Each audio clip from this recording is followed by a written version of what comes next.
వక్ఫ్ చట్టాన్ని సుప్రీంకోర్టులో వైఎస్ఆర్సీపీ సవాల్ చేసింది. మొదటి నుంచి ఈ వక్ఫ్ సవరణ బిల్లు ఏదైతే ఉందో దానికి వైఎస్ఆర్సీపీ అడుగడుగున వ్యతిరేకంగానే ఓటు వేస్తూ వచ్చింది. ఎందుకంటే దీనికి ముందు పార్లమెంట్లో అంటే లోక్సభలో, రాజ్యసభలో కేంద్ర ప్రభుత్వం ఈ బిల్లును ప్రవేశపెట్టినప్పుడు, వక్ఫ్ సవరణ బిల్లును ప్రవేశపెట్టినప్పుడు వైఎస్ఆర్సీపీ వ్యతిరేకంగా ఓటేసింది అండ్ మొత్తానికి దాన్ని ఖండించింది. ఆ టైంలో కేంద్ర ప్రభుత్వం జాయింట్ పార్లమెంటరీ కమిటీ ని కూడా వేయడం అయితే జరిగింది. ఆ తర్వాత కూడా పార్లమెంట్లో లోక్సభలో దీన్ని ప్రవేశపెడితే లోక్సభలో, రాజ్యసభలో మిగతా వారందరూ దీనికి ఏదైతే పాజిటివ్ గా ఓట్లు వేసినా వైఎస్ఆర్సీపీ మాత్రం వ్యతిరేకంగానే ఓటేసింది.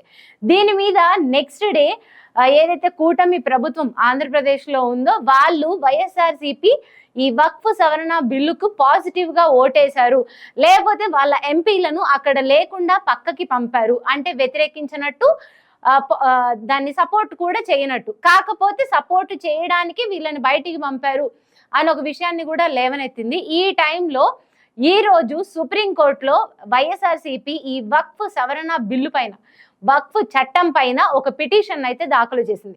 ముస్లిం మైనారిటీలకు అంటే ఏదైతే మిగతా వారి మతాలలో ఆస్తుల వివరాలలో లేకపోతే ఏదైనా వాళ్ళకి సంబంధించిన వాటిలలో ప్రభుత్వం ఎలా జోక్యం చేసుకోకుండా ఉంటుందో ముస్లిం మైనారిటీలకు సంబంధించిన ఈ వక్ఫ్ బోర్డులో అంటే ఏదైతే వాళ్ళ ఆస్తులు ఉన్నాయో ఆ విషయంలో ప్రభుత్వం చోటు చేసుకోవాల్సిన అవసరం లేదు అనే ఒక మాటను అందులో డిక్లేర్ చేస్తూ వైఎస్ఆర్సీపీ ఒక పిటిషన్ ను సుప్రీంకోర్టులో దాఖలు చేయడం అయితే జరిగింది.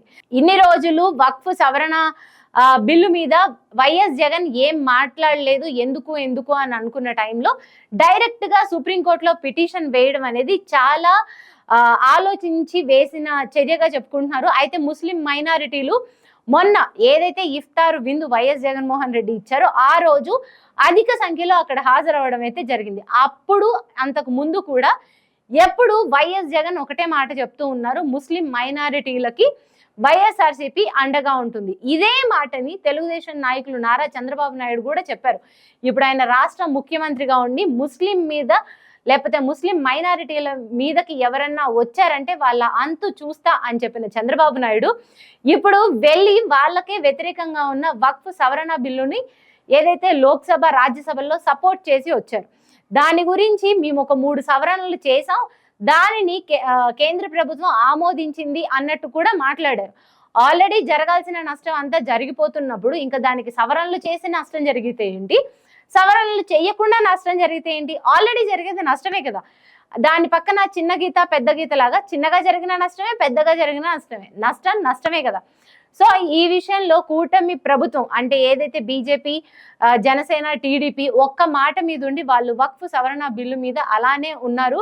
అండ్ చాలా పార్టీలు అయితే దీన్ని వ్యతిరేకించాయి. అందులో మన 2 తెలుగు రాష్ట్రాల నుంచి గట్టిగా నిలబడ్డ పార్టీ వైఎస్ఆర్సీపీ.